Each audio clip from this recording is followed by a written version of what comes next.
Mana aziz bolajonlar, mana shu sizlarni darsga yaxshi qatnashlaringiz, avvalo sog' salomat bo'lib yurishlaringiz, chiroyli, aqlli, odobli, bilimli bo'lib yurishlaringizni o'zi bizga shaxsan men uchun katta sovg'a deb hisoblayman.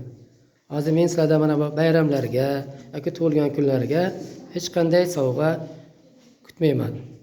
Bu vaqti kelib otangizni, onangizni mana katta bo'lib hayotda o'z yo'lingizni topib, mustaqil shaq olib, oila qurib, tinchgina sog' salomat yurganda, ana shu paytlarda eslasangiz, tug'ilgan kun bo'ladimi, bayramlarda bo'ladimi, unda mayli kutishimiz mumkin, kutamiz.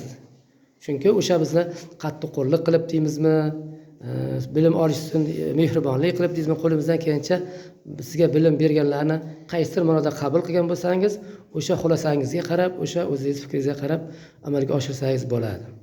Shuning uchun men sizdan hozir sizdan hech qanday bayram uchun tug'ilgan kun sovg'a kutmayman. Ustoz Ahmedov, bugun 1-oktyabr kuni bilan ustozlar bayrami.